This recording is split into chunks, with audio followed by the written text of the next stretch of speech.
नमस्ते, स्वागत छ हजुरहरूलाई मेरो च्यानलमा। आज म हजुरहरूको लागि माघे सङ्क्रान्ति विशेष खिचडीको रेसिपी लिएर उपस्थित भइसकेको छु र साथै हजुरहरूलाई भुजाको लड्डु र तिलको लड्डुको रेसिपी पनि चाहिन्छ भने हजुरहरू मेरो च्यानलमा गएर हेर्न सक्नुहुन्छ।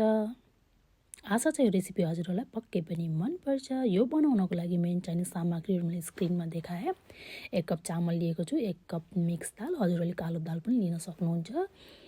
घिउ, हिङ, टमाटर, प्याज, जिरा, मेथी, अदुवा, जिरा धनियाको धुलो, बेसार, नुन र खुर्सानीको धुलो। प्रेसर कुकर बसालिसकेको छु मैले र ठुलो चम्चाको 2 चम्चा मैले घिउ राखिसकेँ। मेथी र जिरा त्यसमाथि फुराउनको लागि राखेको छु।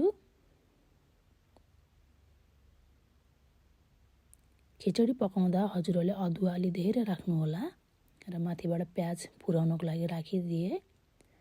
आफ्नो आफ्नो स्टाइल हो, हजुरलाई प्याज मन पर्दैन भने प्याज पनि स्किप गर्न सक्नुहुन्छ।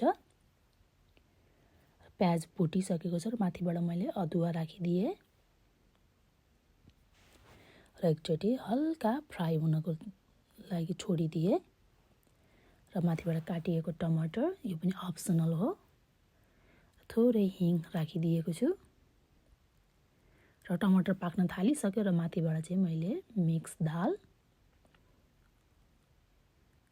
र चामल राखिदिएँ र चलाइसके पछाडि माथिबाट बेसार, स्वादअनुसारले नुन, जिरा धनियाको धुलो राखेर यसलाई राम्रोसँग मिक्स गरेँ। खुर्सानीको धुलो पनि अप्सनल हो, पिरो मनपर्छ भने राख्दा हुन्छ। बच्चा बच्चीलाई दिन थाल्नुभएको भने चाहिँ खुर्सानी स्किप पनि गर्न सक्नुहुन्छ र माथिबाट पानी राख्न सक्नुहुन्छ। अलि गिलो मनपर्छ भने पानी अलि धेरै राख्नुहोला, होइन लेस ठिकै साह्रो मनपर्छ भने पानी कम राख्नुहोला। र साथै मैले 2 सिटी लगाउनको लागि छोडिदिएको छु।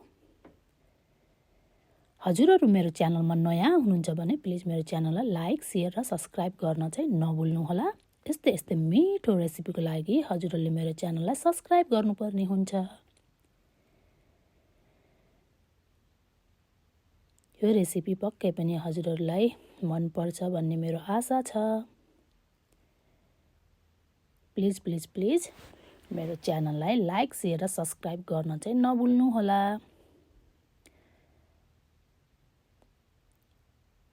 2 सिटीपछि हाम्रो खिचडी रेडी हुन्छ।